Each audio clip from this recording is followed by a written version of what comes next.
اقرأ القرآن، اقرأ القرآن، اقرأ القرآن والأثرا، اقرأ القرآن والأثرا. بسم الله الرحمن الرحيم. الحمد لله رب العالمين، وصلى الله على سيدنا محمد وعلى آله وصحبه الطيبين الطاهرين. سنتكلم إن شاء الله تعالى في تفسير سورة العاديات. أعوذ بالله من الشيطان الرجيم. بسم الله الرحمن الرحيم. والعاديات ضبحا.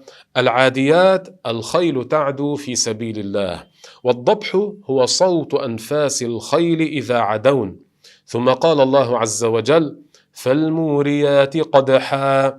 الخيل من شدة عدوها تقدح النار بحوافرها فتوريه. فالمغيرات صبحا، أي الخيل التي تغير صباحا للقتال. فأثرن به نقعا، أي رفعن به غبارا. فوسطن به جمعا، أي صارت الخيل بمن ركبها وسط الجمع الذي أغاروا عليه. ثم قال الله عز وجل: إن الإنسان لربه لكنود. هذا جواب القسم. المراد بالإنسان هنا الكافر، ومعنى كنود كفور.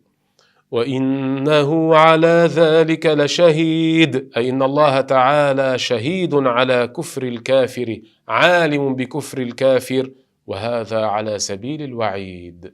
وإنه لحب الخير لشديد، أي إن الكافر شديد الحب للمال، فالخير هنا معناه المال.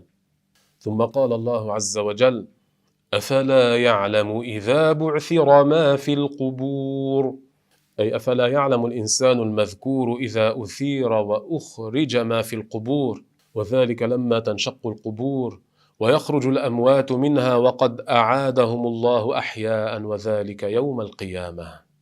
وحصل ما في الصدور، أي ميز ما في الصدور من خير وشر، فلو علم الإنسان الكافر ما يكون له من العقاب في الآخرة لترك الكفر ودخل في الإسلام.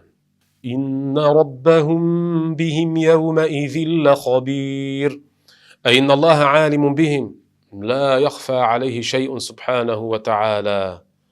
وخص الله هذا اليوم فقال: إن ربهم بهم يومئذ لخبير، وهو عالم بكل شيء بعلمه الأزلي.